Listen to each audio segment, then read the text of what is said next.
أعوذ بالله من الشيطان الرجيم. بسم الله الرحمن الرحيم. الحمد لله رب العالمين الرحمن الرحيم مالك يوم الدين. إياك نعبد وإياك نستعين. اهدنا الصراط المستقيم صراط الذين أنعمت عليهم غير المغضوب عليهم ولا الضالين. بسم الله الرحمن الرحيم. قل هو الله أحد الله الصمد لم يلد ولم يولد ولم يكن له كفوا أحد. بسم الله الرحمن الرحيم. قل هو الله أحد الله الصمد لم يلد ولم يولد ولم يكن له كفوا أحد. بسم الله الرحمن الرحيم. قل هو الله أحد الله الصمد لم يلد ولم يولد ولم يكن له كفوا أحد. میں صدا آئی ہے عبداللہ کے گھر سے، مبارک ہو شہ ہر دو سرا تشریف لے آئے، مبارک ہو محمد مصطفیٰ تشریف لے آئے۔ رحم اللہ من قرأ الفاتحہ۔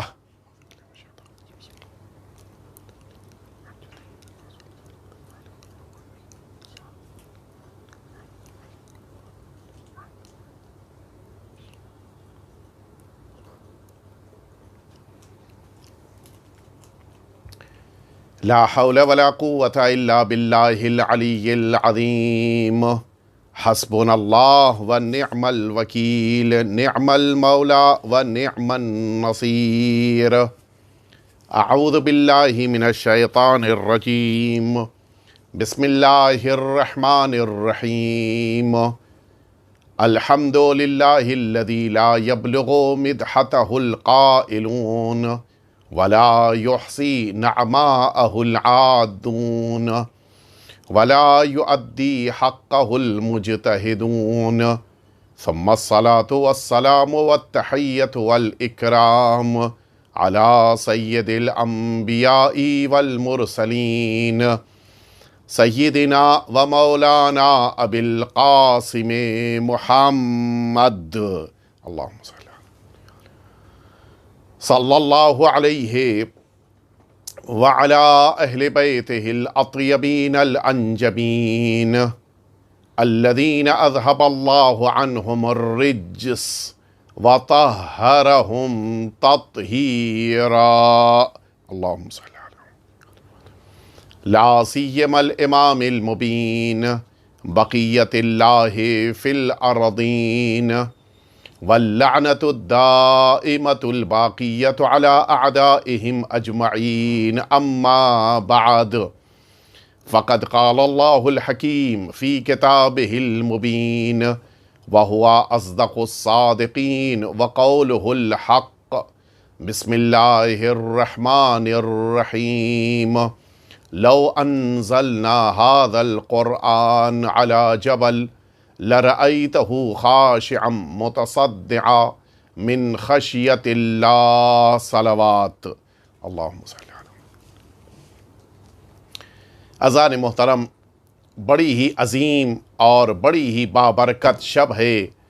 یہ وہ رات ہے کہ جس رات میں کائنات خوشیوں کو اس انداز میں آپس میں ایک دوسرے کے درمیان بانٹ رہی ہے کہ ایسا محسوس ہوتا ہے کہ کائنات کا ذرہ ذرہ مسرتوں میں ڈوبا ہوا ہے۔ وجہ صرف ایک ہے، وہ رسول کہ جنہیں رب العزت نے کائنات کی خلقت کا سبب قرار دیا، وہ رسول کہ جنہیں اللہ نے سید المرسلین قرار دیا، وہ نبی کہ جنہیں اللہ رب العزت نے خاتم النبیین کا تاج پہنایا، وہ رسول کہ جنہیں اللہ نے سید و ولد آدم کا لقب عطا فرمایا، وہ رسول کہ جنہیں اللہ نے اپنا حبیب قرار دیا، وہ جو انبیاء کا فخر ہیں، وہ جو اولیاء کا افتخار ہیں، وہ جن پر مشیت ناز کرتی ہے، وہ ذات کہ جن پر رسول سلام کرتے ہیں، وہ ذات کہ جن کی بارگاہ میں آ کر اولیاء سر تسلیم خم کرتے ہیں، وہ عظیم ذات کہ جن کو ملائکہ اپنا سب سے عظیم رسول مانتے ہیں، وہ عظیم ذات کہ جن کی رسالت کی گواہی اور جن کی نبوت کی گواہی سارے انبیاء نے دی ہے، وہ ذات کہ جن کا اقرار عہدہ نبوت عطا کر دے، وہ ذات کہ جن پر ایمان انسان کو جنت تک پہنچا دے، وہ ذات کہ جن کے بغیر کامیابی انسان حاصل نہ کر سکے، وہ ذات کہ جن کی بارگاہ میں آ کر انسان اپنے کو شرف یاب محسوس کرے، وہ ذات کہ جنہیں اللہ اپنی بارگاہ میں بلا کر اپنا مہمان بنائے، وہ ذات کہ جنہیں اس جگہ تک پہنچنے کا شرف ملے جہاں سید الملائکہ جبریل کے قدم رک جائیں، وہ ذات کہ جن سے اللہ ہم کلام ہو، وہ ذات کہ جن کے ذریعے سے قرآن کائنات تک پہنچے، وہ ذات کہ جن کے ذریعے سے شریعت انسان کو پتہ چلے، وہ ذات کہ جن کے ذریعے سے اللہ کی بندگی کا طریقہ اور سلیقہ انسانوں کو معلوم ہو جائے، وہ ذات کہ جن کے بارے میں سوال قبر میں کیا جائے، وہ ذات کہ جن کے اقرار کے بغیر انسان محشر میں کامیاب نہ ہو پائے، وہ ذات کہ جن پر ایمان لانے ہی پر انسان مؤمن کہلائے، وہ ذات کہ جن کی بارگاہ میں آنے کے بعد انسانیت کو سکون اور اطمینان محسوس ہو، وہ ذات کہ جن کے پاس آنے کے بعد سارے انسان اپنے اختلافات کو بھول کر ایک ذات پر اتحاد کریں۔ ایسی عظیم الذات، ایسی عظیم الشان ذات کہ جنہیں اس زمین کے اوپر محمد اور پھر عرش پر جنہیں احمد کے نام سے جانا جائے، جن کا نام سننے پر انسان پر صلوات فرض قرار پائے اور جن پر درود کے بغیر انسان کی دعائیں اللہ کی بارگاہ تک نہ پہنچ پائیں، مل جل کر ایک دفعہ صلوات بھیج دیجئے۔ عظیم ذات کہ جنہیں اس کائنات میں اللہ رب العزت نے بھیجا، کل کا وہ دن کہ جس دن جناب عبداللہ کا بیٹا جناب آمنہ کی آغوش میں کچھ اس انداز میں آیا کہ کائنات خوشی سے جھوم رہی تھی، اس طرح سے آپ تشریف لائے کہ پھر اس کائنات سے کفر و نفاق کا خاتمہ ہو گیا، اس انداز سے اس شمع رسالت کو پروردگار نے فروزاں کیا کہ پھر کائنات نے محسوس کیا کہ اب تاریکیاں ختم ہو رہی ہیں، جہالتوں کے اندھیرے مٹ رہے ہیں، اس لیے کہ وہ عظیم رسول کے جنہیں رب العزت نے نور بنا کر بھیجا وہ اس کائنات میں تشریف لا رہی ہیں، وہ ذات کہ جن کی عظمت کا احساس اللہ کو اتنا کہ کبھی یاسین کہہ کر خطاب کیا، کبھی طٰہٰ کہہ کر خطاب کیا، کبھی مزمل کا لقب دیا، کبھی مدثر کا لقب دیا، اتنی عظیم ذات کہ جن کے اس دنیا میں آنے پر اللہ یہ کہے کہ ہم نے انسانیت پر احسان کیا، ہم نے انسانیت پر منت رکھی کہ ان کے درمیان یہ رسول بھیجا، جن کی آمد کو اللہ کائنات پر اپنا احسان سمجھتا ہے، ایسے رسول کی آمد کی شب ہے، کائنات مسکرا رہی ہے، کائنات کا ایک ایک گوشہ ہے جو خوشیاں منعقد کر رہا ہے۔ یہ جشن، یہ سرور کی محفلیں صرف ایسا نہیں ہے کہ بزم انسانی میں منعقد ہو رہی ہیں، بلکہ آپ عرش کی طرف نظر اٹھا کر دیکھیں، ملائکہ آج جشن منعقد کر رہی ہیں، انبیاء آج جشن منعقد کر رہی ہیں، رسولوں کی بزم میں آج خوشیوں کا ماحول ہے۔ کیوں؟ اس لیے کہ جس پر بھی نظر پڑتی ہے اس کے سید و سردار ہمارے آقا اور رسول ہیں۔ رسولوں کو دیکھیں تو ان کے سید و سردار ہمارے رسول، نبیوں کو دیکھیں ان کے سید و سردار ہمارے رسول، انسانوں کو دیکھیں ان کے سید و سردار ہمارے رسول، ملائکہ کو دیکھیں ان کے سید و سردار ہمارے رسول، حتیٰ جنات کو دیکھیں، بشر کے ایک ایک انسان کے ایک ایک حصے کو، ساری کائنات کے ایک ایک گوشے پہ نظر ڈالیں، ساری کائنات کے سید و سردار ہمارے رسول۔ کیوں؟ اس لیے کہ آواز قدرت آئی کہ لولاک لما خلقت الافلاک، اے پیغمبر اگر آپ کو خلق نہ کرنا ہوتا تو نہ یہ آسمان ہوتے، نہ یہ زمین ہوتی، نہ یہ ستارے ہوتے، نہ یہ چاند ہوتا، نہ یہ سورج ہوتا، نہ یہ عرش ہوتا، نہ یہ فرش ہوتا، نہ یہ سمندر ہوتا، نہ یہ پہاڑ ہوتا۔ اس کے معنی ہیں کہ کائنات اگر ہے تو رسالت مآب کی بنا پر ہے۔ اب آج وہ عظیم ذات کائنات میں آ رہی ہے کہ جن کے آنے پر سورج بھی خوش ہے، جن کے آنے پر چاند بھی خوش ہے، جن کے آنے کے اوپر ستارے بھی جشن منا رہی ہیں، جن کے اس دنیا میں آنے پر زمین خوشیاں منا رہی ہے، جن کے اس دنیا میں آنے کے اوپر یہ عرش الہی ہے کہ جو جشن میں مصروف ہے۔ کیوں؟ وجہ خلقت کائنات رسول آ رہے ہیں۔ ذرا آپ محسوس تو کریں کتنا عظیم درجہ اور رتبہ ہمارے رسول کا ہے۔ کون سمجھ سکتا ہے کس کے اندر یہ طاقت، لیاقت، صلاحیت ہے کہ جو عظمت پیغمبر کو سمجھ سکے؟ کون سمجھ سکتا ہے؟ اس عظمت کو سمجھنے کے لیے تو ایک جملہ کافی ہے کہ آواز دی کہ کنت نبیا وآدم بین الماء والطین، میں اس وقت بھی نبی تھا کہ جس وقت جناب آدم کی خلقت بھی نہیں ہوئی تھی۔ آپ انصاف سے بتائیں، خلقت آدم سے پہلے جنہیں منصب نبوت مل رہا ہو، ایسی ذات کہ جو اس وقت بھی اس کائنات کے لیے نبی قرار پائیں، کہ جب اس کائنات کا پہلا انسان، اس کائنات کی پہلی شخصیت ابھی خلقت بھی نہیں پا رہی ہے، تو جب ایسی شخصیت کی خلقت سے پہلے، جناب آدم سے پہلے آپ کو خلقت مل رہی ہے، تو اب ان کی عظمت کو کون جان سکتا ہے؟ جتنے پرانے سے پرانے بشر کی طرف پلٹ کر آپ جائیں کہ تم بتاؤ عظمت پیغمبر کیا ہے، وہ کہے گا میں اپنے بعد والوں کے بارے میں تو بتا سکتا ہوں، اپنے سے ما قبل والے کے بارے میں کیا بتاؤں؟ اب آپ انصاف سے بتائیے، میرے نبی کی عظمت کا یہ عالم ہے، میرے نبی کی عظمت کا وہ درجہ ہے کہ جناب آدم بھی نہیں کہہ سکتے کہ نبی میرے جیسے ہیں۔ تو اب آپ انصاف سے بتائیں،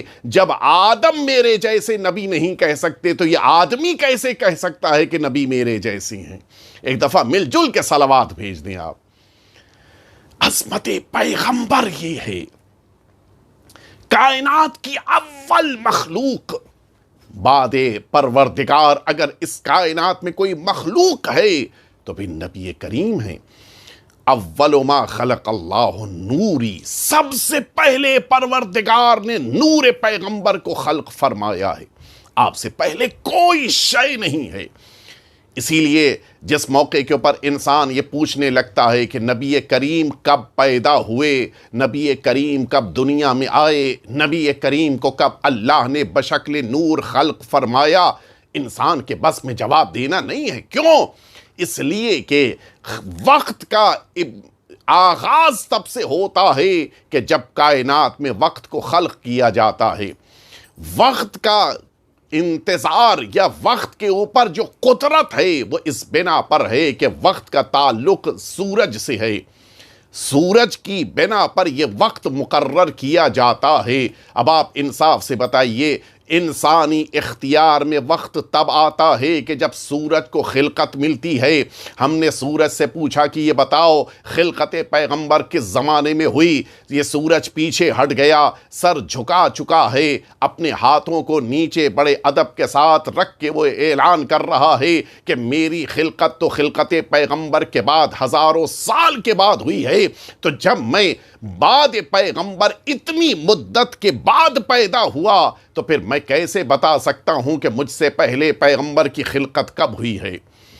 انسان جب سورج کی خلقت کے بارے میں نہیں بتا سکتا تو پھر خلقت پیغمبر کے بارے میں کیسے گفتگو کر سکتا ہے؟ اسی لیے انسانوں کو اگر واقعاً خلقت پیغمبر کے بارے میں گفتگو کرنی ہے تو ان ذوات سے پوچھنا ہے کہ جنہیں رب العزت نے پیغمبر اکرم کے ساتھ خلقت عطا کی ہے۔ خلقت پیغمبر کے ساتھ رب العزت نے جس ذات کو اس کائنات میں پیدا کیا وہی بتا سکتے ہیں کہ نبی کریم کا رتبہ کیا ہے، وہی بتا سکتے ہیں کہ نبی کریم کی عظمت کیا ہے۔ کون بتائے کہ نبی کریم کتنی عظمت پر فائز ہیں؟ صرف وہی بتا سکتا ہے کہ جن کے نور کو نور پیغمبر سے اللہ نے خلق کیا ہے۔ پروردگار نے سرکار امیر المؤمنین حضرت علی ابن ابی طالب علیہ السلام کے نور کو نور پیغمبر سے خلق فرمایا۔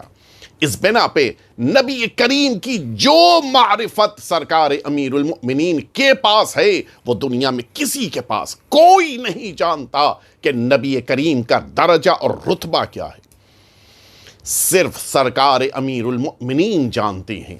اور جس موقع کے اوپر اب امیر المؤمنین کی بارگاہ میں ہم پہنچے کہ اے اللہ کے برگزیدہ ولی، اے اللہ کے رسول کے وصی، آپ ہمیں بتائیے کہ اللہ کے رسول کا درجہ کیا ہے۔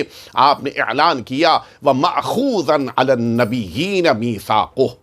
یہ نہج البلاغہ میں سرکار امیر المؤمنین کا جملہ ہے، فرماتے ہیں کہ نبی کریم کو پہچانو، رسول عظیم کی عظمت کا اقرار کرو۔ آپ کی عظمت کا حال یہ ہے کہ سارے نبیوں نے اس آخری نبی کی نبوت و رسالت کا اقرار کیا ہے۔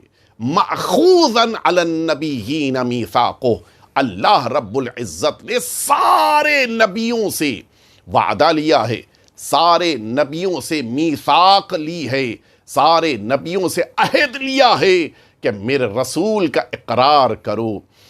اقرار پیغمبر کی بنا پہ ان نبیوں کو اللہ نے نبوت دی ہے، اقرار نبوت کی بنا پر ان رسولوں کو رسالت ملی ہے، اقرار پیغمبر کی بنا پہ ان رسولوں کو اللہ نے اپنا نمائندہ بنایا ہے۔ آپ نے محسوس فرمایا عظمت اس بلندی پر ہے کہ جس بلندی کا اقرار اور احساس انسان کے لیے بڑا مشکل ہے، سمجھ ہی نہیں سکتا۔ ذات اتنی عظیم ہے کہ جناب عیسیٰ کہہ رہے ہیں کہ میں نبی ہوں اس بنا پر کہ میں نے آخری رسول کو نبی مانا ہے۔ جناب ابراہیم کہ جو اس کائنات کے عظیم رسول ہیں، اولو العزم نبی، وہ اعلان کر رہے ہیں کہ میں نے آخری نبی کا اقرار کیا ہے، تب جا کر مجھے رسالت و نبوت ملی ہے۔ جناب موسیٰ، جناب نوح، جناب آدم، جناب ادریس، جناب یعقوب، جناب یوسف، سارے نبیوں کا عالم یہ ہے کہ پہلے ہمارے نبی کا اقرار کریں اور پھر اس کے بعد ان کو یہ شرف ملے کہ ان کو منصب پروردگار ملے۔ اب ذرا سوچئے، اگر نبی کریم کی امت کو ایک دسترخوان پر بٹھا دیا جائے تو ان صاحبان ایمان کو اپنی قسمت پر ناز کرنا چاہیے کہ جہاں نبی کریم کی امت آ کر بیٹھی ہے، اس نبی کریم کی امت میں انبیاء ہیں، ان نبی کریم کی امت میں اولیاء ہیں، نبی کریم کی امت میں رسول ہیں، اور اسی دسترخوان پر ان مؤمنین کو بھی بیٹھنے کا موقع مل رہا ہے۔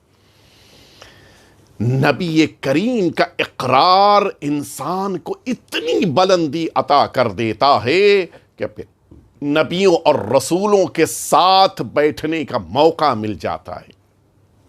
انسان جب اپنی قسمت کو دیکھے، جب اپنی اہمیت کا احساس کرنے لگے تو پتہ چلتا ہے کہ کس بلندی پر اللہ نے اسے قرار دیا ہے۔ یہ صاحبان ایمان کا رتبہ کم نہیں ہے، جو اپنی زبان سے آخری رسول کا اقرار کر رہا ہے، اس کے معنی ہے کہ وہ اس جگہ پر جا کر انبیاء اور اولیاء کے ساتھ بیٹھ رہا ہے جہاں پر نبی کریم کی امت بیٹھی ہے۔ اور پھر ایک جملہ کہتا چلوں، نبی کریم کے امتی صرف یہ مسلمان نہیں ہیں، نبی کریم کے امتی صرف یہ مؤمن نہیں ہیں، نبی کریم کے امتی انبیاء ہیں، نبی کریم کے امتی سارے رسول ہیں، نبی کریم کے امتی سارے اولیاء ہیں، نبی کریم کے امتی سارے اوصیاء ہیں۔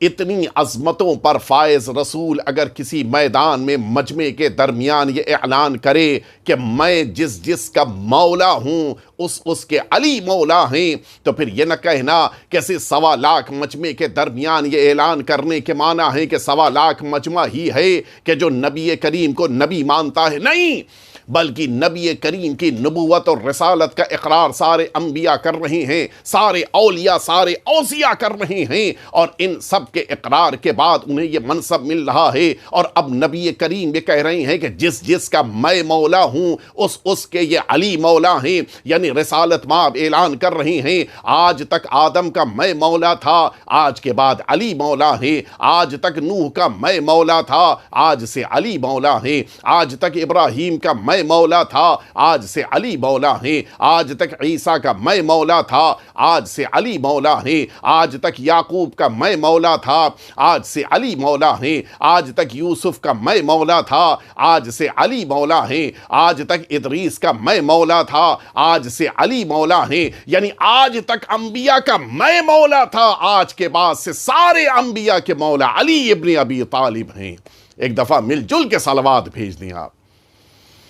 ایسے نبی کی آمد کی شب ہے، ایسے عظیم الشان نبی کہ جن کی بارگاہ میں عظمتیں سر بسجود دکھائی دیتی ہیں، ایسے نبی کی عظمت کو محسوس تو کرے، کائنات کیا سمجھ پائے وہ نادان جو یہ کہہ دیتے ہیں کہ نبی میرے جیسے، ان نادانوں کی عقل پہ ماتم کرنے کو دل چاہتا ہے، ان سے زیادہ کم ظرف کوئی ہو نہیں سکتا،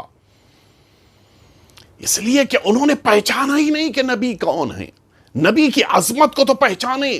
میں نے سورہ حشر کی جس آیے شریفہ کو سرنامہ کلام کے طور پہ آپ سبھی کی خدمت میں عرض کیا، یہ 21ویں آیے شریفہ، ارشاد رب العزت ہے کہ لو انزلنا ھذا القرآن علی جبل، اگر ہم نے اس قرآن کو پہاڑ پر اتار دیا ہوتا، لَرَأَيْتَهُ خَاشِعًا مُتَصَدِّعًا مِّنْ خَشْيَةِ اللَّهِ، تم سب دیکھتے کیا کہ یہ پہاڑ اللہ کے خوف اور خشیت کی بنا پر ٹکڑے ٹکڑے ہو جاتا۔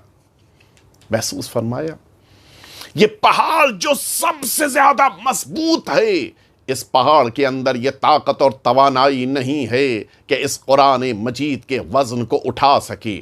آپ انسانی مزاج کو پہچانیے، آپ انسانی سفر کو دیکھیے، انسان جو آج گھروں میں چھتوں کے نیچے آ کر بیٹھا ہے، یہ سفر کہاں سے شروع ہوا تھا؟ یہ انسان نے اپنے سفر کو شروع کیا درختوں پہ جا کر بیٹھتا تھا، لیکن ظاہر ہے کہ جب تیز ہوائیں چلنے لگتی تھیں تو یہی درخت اس کے لیے عذاب بن جاتے تھے۔ یہی تیز بارش کے موقع کے اوپر درختوں کے نیچے بیٹھا ہوا انسان پریشان لگنے لگتا تھا۔ انسان کیا کرے؟ اس نے زمین پہ نظر ڈالی، زمین میں موجود اس مٹی کو اس نے اٹھایا، مٹی کو پانی میں مخلوط کیا، اور پھر مٹی کو جمع کر کے اس نے دیواریں بنائیں، چھتوں کے لیے اس نے پتیوں کا استعمال کیا۔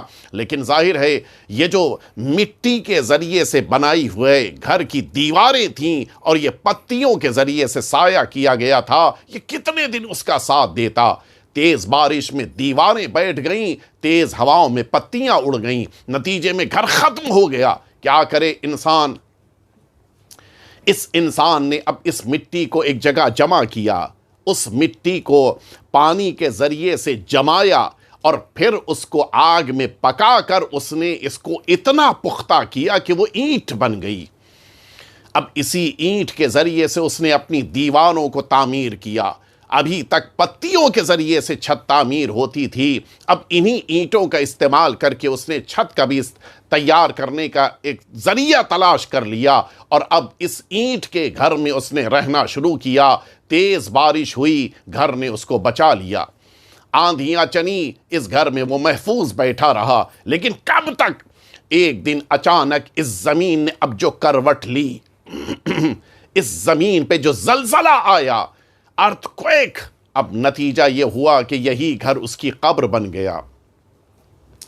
جتنے پختہ گھر میں رہ کر انسان خود کو محفوظ سمجھ رہا تھا، اب پتا چلا کہ یہی گھر اس کے لیے قبر بن چکا ہے، اس قبر میں وہ دفن ہو گیا۔ کیا کرے؟ پھر انسان نے سر جوڑ کر سوچنا شروع کیا۔ یہ سارے انسان ایک دوسرے سے مشورے کرتے ہوئے اب ایک نتیجے تک پہنچے۔ مٹی کا گھر بارش سے نہیں بچا سکا، یہ پتیاں اس کو آندھیوں سے نہیں بچا سکیں، یہ وہ انسان جو مٹیوں کو جمع کر اینٹوں کے ذریعے سے گھر تعمیر کر کے رہ رہا تھا، اس گھر کو زلزلے کے دوران نہیں بچایا جا سکا۔ اب انسان کیا کرے؟ انسان نے دیکھا لیکن بارش ہوئی، اس کے باوجود یہ پہاڑ محفوظ رہا، یہ زلزلوں کے باوجود پہاڑ محفوظ رہا، تیز ہواؤں کے باوجود پہاڑ محفوظ رہا۔ لہٰذا اب انسان نے جب یہ دیکھا کہ ساری مصیبتوں کے باوجود پہاڑ محفوظ ہے، لہٰذا اب جو گھر بنائے وہ پتھروں کے ٹکڑوں کے ذریعے سے بنائے، تاکہ نہ بارش ستائے، نہ آندھیوں میں اس کو مشکل ہو، اور نہ ہی تیز زلزلوں کے درمیان اس کا گھر تباہ ہو جائے۔ لہٰذا یہ گھر جو اینٹ کے بجائے پتھروں سے بنایا گیا تھا، اس میں انسان بڑی حفاظت کے ساتھ جا کر بیٹھ گیا۔ آپ نے غور فرمایا، انسانی فکر یہ ہے کہ سب سے زیادہ مضبوط پہاڑ ہے، لیکن اللہ کی نگاہ میں پہاڑ کی وقعت اور اہمیت کیا ہے؟ آواز آئی کہ یہ اتنا کمزور ہے کہ میرے قرآن کی آیتوں کو نہیں برداشت کر سکتا، یہ تو اتنا کمزور ہے کہ اس پہاڑ کے اندر تو قرآن مجید کو اٹھانے کی صلاحیت نہیں ہے۔ ایک بات کہتا چلوں، یہ انسان سوچتا ہے کہ مضبوط جگہ اس کو بچا لیتی ہے، انسان یہ سوچتا ہے کہ وہ جگہ کے جہاں کے اوپر وہ بڑی مضبوط شے ہو، اس کی نگاہ میں وہ اس کو بچا لیتی ہے، جبکہ حقیقت یہ ہے کہ مضبوط جگہ نہیں بچاتی ہے، مضبوط شے نہیں بچاتی ہے۔ کیوں؟ یہ جملہ کیوں میں کہہ رہا ہوں؟ آئیے میں آپ کو ایک منظر کی طرف لے کے چلوں، ایک منظر آپ کی نگاہوں کے سامنے لے کے آؤں۔ اللہ کا سب سے پیارا بندہ، سب سے پیاری مخلوق، سب سے گہرا حبیب ہے کہ جو اب مشکل میں ہے، دشمنوں نے چاروں طرف سے گھیر رکھا ہے، اور اب اس درمیان اللہ کے اس رسول کی حفاظت کرنی ہے۔ کیا صورتحال ہے؟ اللہ کا یہ رسول، اللہ کا یہ حبیب، اللہ کا یہ نیک اور عظیم بندہ ہے کہ جو ایک پہاڑ کے دامن میں ہے، پہاڑ کے اندر موجود ہیں، دشمن باہر ہیں، اللہ کا رسول پہاڑ کے اندر ہے۔ بڑا آسان طریقہ ہے، ایک پہاڑ کا مضبوط ٹکڑا آئے، اس پہاڑ کے اندر موجود رسول کی اس گفا کے دہانے کو بند کر دے، نہ اندر سے کوئی باہر آئے گا کہ جس کو تکلیف پہنچائی جا سکے، نہ کوئی باہر سے اندر آ پائے گا کہ وہ رسول کو تکلیف پہنچائے۔ اللہ، بڑا آسان طریقہ تھا، ایک پہاڑ کا ٹکڑا آتا اور یہ دہانہ بند ہو جاتا، رسول کی حفاظت ہو جاتی۔ لیکن اللہ نے اپنے رسول کو بچانے کا طریقہ کیا اختیار کیا؟ بڑا ہی نایاب طریقہ۔ اس کائنات میں انسانوں کے پاس سب سے زیادہ، سب نے اپنے اپنے گھر بنائے ہیں، سب سے زیادہ کمزور اگر گھر ہے کسی کے پاس تو وہ کس کے پاس ہے؟ ان اوہن البیوت لبیت العنکبوت، قرآن مجید کہہ رہا ہے کہ سب سے زیادہ کمزور گھر اگر کسی کے پاس ہے تو یہ مکڑی کے پاس سب سے زیادہ کمزور ہوا آتی ہے، ساتھ میں اس کا گھر بھی ہلتا ہے، پانی آتا ہے ساتھ میں بہا لے جاتا ہے، کوئی اس کے گھر کے لیے پختگی نہیں ہے۔ لیکن اب جب اللہ نے اپنے حبیب کو، اپنے رسول کو دشمنوں کے شر سے بچایا ہے تو پہاڑ کے ذریعے نہیں بچایا ہے، بلکہ جو سب سے زیادہ کمزور سمجھا جانے والا گھر ہے یعنی مکڑی کا جالا، اس کے ذریعے سے اپنے رسول کو بچایا ہے۔ مجھے جملہ کہنے دیجئے، انسان سوچتا ہے کہ مضبوط پناہ گاہ بچاتی ہے، جبکہ حقیقت یہ ہے کہ پناہ گاہ نہیں بچاتی ہے، جس کو چاہتا ہے اللہ بچا لیتا ہے۔ ایک دفعہ مل جل کے صلوات بھیج دیں آپ۔ حقیقت یہی ہے، انسان اگر اللہ پر بھروسہ کرے، اس شے کے ذریعے سے رب العزت اپنے بندے کو بچا لیتا ہے کہ جس شے کے ذریعے سے انسان سوچ بھی نہیں سکتا تھا۔ لیکن سوال تو اپنی جگہ پہ ابھی بھی بچا ہوا ہے۔ اے میرے پروردگار، اگر یہ پہاڑ اتنی مضبوطی کے باوجود اتنی خاصیت اس کی نہیں ہے، اتنی اس کے اندر لیاقت نہیں ہے کہ وہ اس قرآن مجید کو برداشت کر سکے، تو پھر اے میرے پروردگار یہ قرآن آئے گا کہاں؟ اس لیے کہ سب سے زیادہ مضبوط ہماری نگاہ میں تو پہاڑ تھا، لیکن پہاڑ بھی تیری نگاہ میں تو اتنا کمزور ٹھہرا، تو اب یہ قرآن آئے گا کہاں؟ یہ قرآن کہاں پہ نازل ہوگا؟ یہ قرآن کہاں پہ اترے گا؟ اس لیے کہ جہاں بھی اترے اس کو اتنا زیادہ مضبوط ہونا چاہیے کہ وہ قرآن کے وزن کو اٹھا سکے۔ ان آیتوں کی عظمت کے مقابل وہ مضبوط جگہ ہونی چاہیے۔ بلکہ جملہ کہہ دوں، اب جہاں پہ قرآن نازل ہوگا وہ پہاڑ سے زیادہ مضبوط ہونا چاہیے۔ میں نے تلاش کرنا شروع کیا، پھر قرآن مجید نے آواز دیا کہ یہی قرآن مجید ہے کہ انزلا بکا روح الامین علی قلبک، اے پیغمبر یہ قرآن مجید ہے کہ جسے جبریل امین لے کر آپ کے دل پہ نازل ہوئے ہیں۔ مجھے جملہ کہنے دیجئے، جس قرآن کی عظمت یہ ہے، جس قرآن کے وزن کو پہاڑ نہ اٹھا سکے، اس قرآن کے وزن کو قلب پیغمبر نے برداشت کر لیا ہے۔ کون ہے کہ جو جناب رسالت مآب کی اس عظمت کو سمجھ سکتا ہے؟ صاحبان ولا مجلس عزا اور اس محفل کو سن رہے ہیں، میں ایک جملہ ان کی خدمت میں عرض کرنا چاہتا ہوں کہ دیکھیں، انسانی فکر بھی سامنے آ گئی، الہی فکر بھی سامنے آ گئی۔ انسانی فکر یہ ہے کہ پہاڑ مضبوط ہے، الہی فکر یہ ہے کہ قلب پیغمبر مضبوط ہے۔ لوگ سمجھتے ہیں کہ پہاڑ بچا لے جائے گا، لیکن اللہ کی نگاہ میں پیغمبر ہیں کہ جو بچا سکتے ہیں۔ بس یہی فکروں کا ٹکراؤ تھا۔ جس نے جسے مضبوط سمجھا وہاں پر پناہ لی، جس نے پہاڑ کو مضبوط سمجھا وہ پہاڑوں پہ چڑھ کے پناہ لے رہا تھا۔ جس کی نگاہ میں قلب پیغمبر مضبوط تھا وہ پہلو میں کھڑا رہا اور دشمنوں سے دفاع کرتا رہا۔ ایک دفعہ مل جل کے صلوات بھیج دیں آپ۔ سرکار امیر المؤمنین کی نگاہ میں پیغمبر سے زیادہ مضبوط پناہ گاہ کوئی نہیں ہے، لہذا وہ تمام منافقین کے جو امیر المؤمنین اور رسالت مآب کو چھوڑ کر پہاڑوں پر گئے، انہیں اپنے ایمان کے بارے میں سوچنا ہوگا۔ کچھ ایسے تھے کہ جن کو اللہ رب العزت نے جب یہ دیکھا کہ پہاڑوں پر ہیں، اور کچھ ایسے کہ جو پہلو میں کھڑے ہوئے دفاع کر رہے ہیں۔ لہٰذا اب اللہ کی بارگاہ سے جب قصیدہ آیا جبریل امین کے ذریعے سے، تو لا فتح کا قصیدہ آیا ہے۔ اب یہ اپنی اپنی قسمت ہے، کچھ نے ان کی پیروی کی جو لاپتہ تھے، ہم نے اس کی پیروی کی جو اللہ کی نگاہ میں لافتہ تھا۔ ایک دفعہ مل جل کے صلوات بھیج دیں۔ یہ ہے عظمت پیغمبر۔ دنیا میں کون سمجھ سکتا ہے کہ اللہ کے اس رسول کی عظمت کیا ہے؟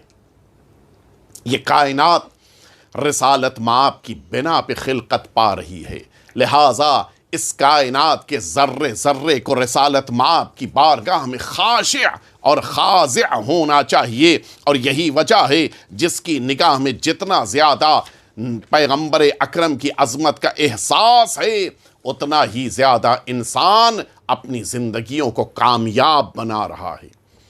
میں عرض کروں نگاہ پروردگار میں کتنی عظمت ہے۔ قد جاءکم من اللہ نور و کتاب مبین، قرآن مجید کہہ رہا ہے کہ تم سب کی طرف آیا ہے۔ کون آیا ہے؟ یہ دو چیزیں آئی ہیں، ایک نور آیا ہے اور ایک کتاب مبین، کھلی ہوئی کتاب آئی ہے۔ آپ نے کبھی غور کیا جب کتاب کھلی ہوئی ہے، مبین ہے، واضح ہے، تو پھر نور کی کیا ضرورت ہے؟ انسان تو خود بخود پڑھ سکتا ہے، اور یہی وجہ ہے سارے لوگوں نے قرآن مجید کو لینے کے بعد نہ جانے ان کے ذہنوں میں کیا خناس آیا، اعلان کیا کہ ہمارے لیے کتاب پروردگار کافی ہے، کتاب مل گئی بس کافی ہے۔ جبکہ حقیقت یہ ہے کہ نور کے بغیر کتاب نہیں سمجھ میں آ سکتی۔ ایگزامینیشن کا زمانہ ہے، ابھی تو آن لائن کلاسز کے ساتھ ساتھ آن لائن ایگزامینیشنز بھی ہو رہے ہیں۔ اگر آج ہمارے بچے نے ہم سے یہ بات کہی کہ ہمارے پاس پڑھنے کے لیے انتظام کر دیجئے، ہم نے بڑی اچھی ٹیبل کا انتظام کر دیا، اچھی سی کرسی بنوا کے کارپینٹر کو بلوایا، اچھی سی کرسی بنوا کے اس کو دے دی کہ تم اس پہ بیٹھ کے پڑھائی کرو، اور ہم گئے بازار سے بڑا اچھا ایک لیمپ لے کے آ گئے جس کی لائٹ، جس کی روشنی، جس میں لگا ہوا بلب بھی بڑا مناسب تھا، جو کتاب پڑھنے کے لیے تھا کہ جب پورے گھر میں لائٹس آف کر دی جائیں تب بھی وہ ٹیبل پہ بیٹھ کے آرام سے پڑھائی کر سکے۔ ہم نے ٹیبل کا انتظام کر دیا، کرسی کا انتظام کر دیا، ہم نے اس کے لیے ٹیبل لیمپ کا انتظام کر دیا، اچھی سے اچھی بکس بھی موجود ہیں، اچھی سے اچھی پین بھی موجود ہے، اچھے سے اچھے نوٹ بک بھی سب موجود ہے۔ ایک دن ہم آفس سے گھر پلٹے، ہم نے دیکھا کہ وہ صاحبزادے ہیں کہ جو اپنی ٹیبل کے اوپر بیٹھے ہیں، سامنے کتاب بھی کھلی ہوئی ہے، چیئر کے اوپر بیٹھے ہیں، ساری فیسیلیٹیز موجود ہیں، لیکن کتاب نہیں پڑھ رہے ہیں۔ کیا ہو گیا بھائی، خیریت؟ کیوں نہیں کتاب پڑھ رہے ہو؟ جواب یہ ہے کہ کیا بتائیں ڈیڈی، اس وقت گھر میں لائٹ نہیں ہے، الیکٹرکسٹی نہیں ہے، لہٰذا ہم گھر میں پڑھائی نہیں کر پا رہے ہیں۔ کیوں؟ آخر کیوں نہیں پڑھ سکتا؟ دماغ وہی ہے، بچہ وہی ہے، چیئر وہی ہے، ٹیبل وہی ہے، ٹیبل لیمپ وہی ہے، بک وہی ہے، پین وہی ہے، نوٹ بک وہی، سب کچھ وہی ہے، اس کے باوجود وہ کتاب پڑھنے سے قاصر ہے۔ کیوں؟ کہا وجہ صرف یہ ایک ہے، وہ وجہ یہ ہے کہ اس کے پاس روشنی نہیں ہے، اس کے پاس لائٹ نہیں ہے، اس کے پاس نور نہیں ہے۔ تو اب مجھے جملہ کہنے دیجئے، جب ناقص کتاب کو بغیر ناقص روشنی کے نہیں پڑھا جا سکتا ہے تو کامل کتاب کو بغیر کامل نور کے کیسے پڑھا جا سکتا ہے؟ دفعہ مل جل کے صلوات بھیج دیں آپ۔ اسی لیے اللہ نے اپنے رسول کو اس کائنات میں بھیجا ہے تو نور بنا کر بھیجا ہے۔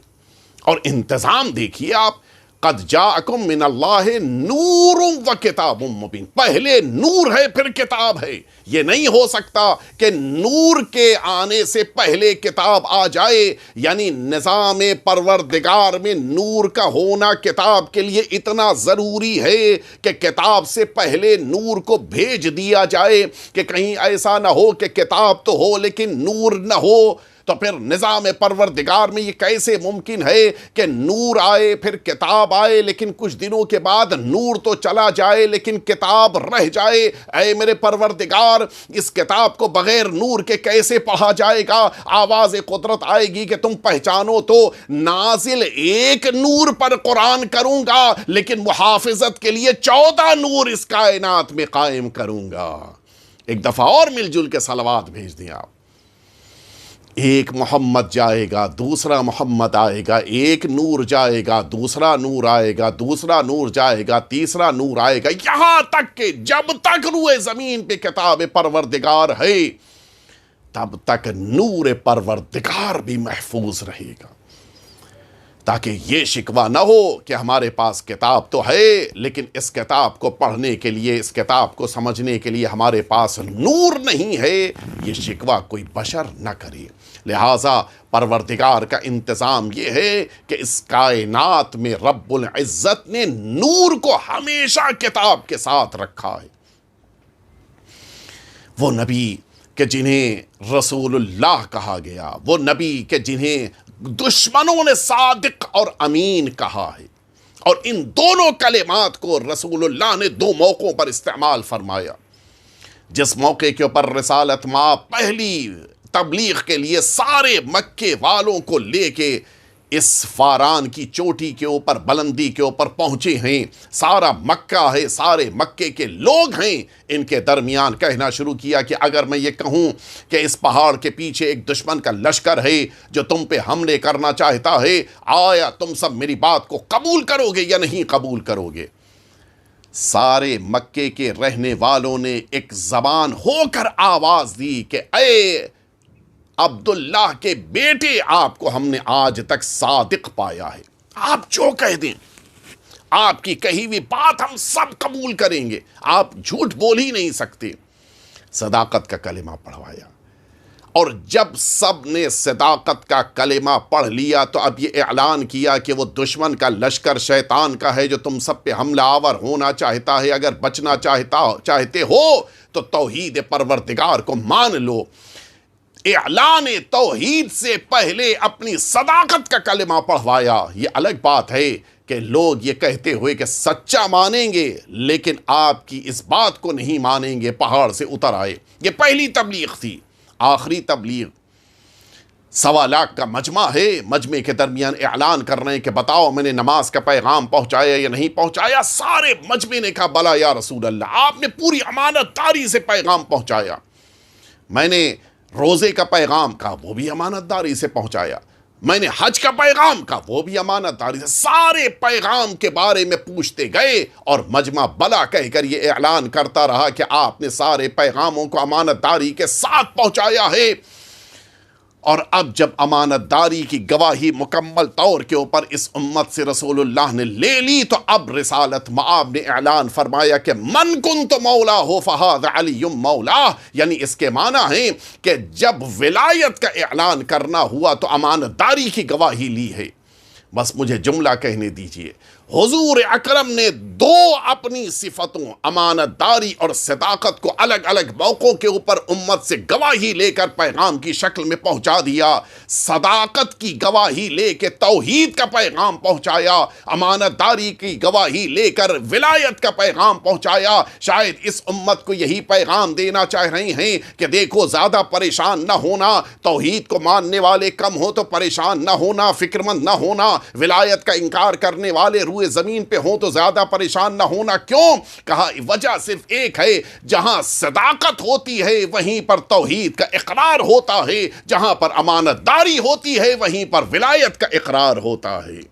ایک دفعہ مل جل کے صلوات بھیج دیں۔ دلوں میں ولایت کو اگر قرار دینا ہے تو امانت داری کا اقرار کرنا ہوگا۔ دلوں میں اگر توحید کی شمع کو روشن کرنا ہے تو پھر صداقت کی شمع کو دل میں روشن کرنا ہوگا۔ میری گفتگو مکمل ہو گئی۔ حقیقت یہ ہے کہ عظیم رات ہے، وہ عظیم پیغمبر، وہ عظیم شخصیت، وہ عظیم ذات کہ جن پر کائنات نثار ہو جائے، ایسی عظیم ذات کی شب ولادت دعائیں قبول ہوتی ہیں، مناجات قبول ہوتی ہے۔ انسان اللہ کی بارگاہ میں آج گڑ گڑائے، اللہ کی بارگاہ میں دعائیں کرے، اللہ کی بارگاہ میں ہاتھوں کو اٹھا کر مانگے۔ سب سے عظیم رسول کا واسطہ دے کر کی جانے والی دعا ممکن نہیں ہے کہ اللہ رد کر دے۔ اس دعا کو آج کی شب اللہ کی بارگاہ میں ضرور پیش کیجیے، ضرور مانگیے۔ جس طرح سے اپنے آخری رسول کو اللہ نے رحمت للعالمین کہا ہے، اسی طرح سے رسول کے آخری جانشین کو بھی رحمت للعالمین کا لقب دیا ہے۔ تو جب آخری جانشین بھی رحمت للعالمین ہیں تو پھر ہم سب کو آج رحمت للعالمین کی آمد کی شب اپنے پروردگار سے آخری رحمت للعالمین کے ظہور کی دعا کرنی چاہیے۔ آئیے رب العزت کی بارگاہ میں ہاتھوں کو اٹھائیں، دعا کریں۔ الہی بحق زہرا و ابیہا و بعلہا و بنیہا والسر المستودع فیہا، پروردگار آج ہمارے رسول کی شب ولادت ہے، تیری بارگاہ میں عیدی کی شکل میں ہم دعا کرتے ہیں، ہمارے آخری امام جانشین پیغمبر کے ظہور میں تعجیل فرما، ہم سب کو حضرت کی بارگاہ میں مبارکباد پیش کرنے کی توفیق اور سعادت عطا فرما، ہمارے آقا اور مولا کی دعاؤں میں ہم سب کو شامل فرما، اور اس روئے زمین کو امام کے ظہور کے ذریعے سے عدل و انصاف کو بھر دے، امام کے ظہور کے ذریعے سے لوگوں کے دلوں کو سکون اور اطمینان عطا فرما۔ پروردگار، جو مؤمنین پریشان حال ہیں ان کی پریشانیوں کو دور فرما، جو مؤمنین حاجتیں دعائیں لے کے تیری بارگاہ میں حاضر ہوئے ہیں ان سب کی حاجتوں دعاؤں کو قبول فرما، ہم سب کو آخری نبی کے حقیقی پیروی کرنے والوں میں قرار فرما۔ ربنا تقبل منا انک انت السمیع العلیم۔ آپ سبھی کی خدمت میں ایک دفعہ پھر سے رسالت مآب کی ولادت باسعادت کی مناسبت سے دل کی گہرائیوں سے مبارکباد پیش کرتے ہیں۔ اعوذ باللہ من الشیطان الرجیم، بسم اللہ الرحمن الرحیم۔ ان اللہ وملائکتہ یصلون علی النبی یا ایہا الذین آمنوا صلوا علیہ وسلموا تسلیما۔ اللہم صل علی محمد وآل محمد وعجل فرجہم۔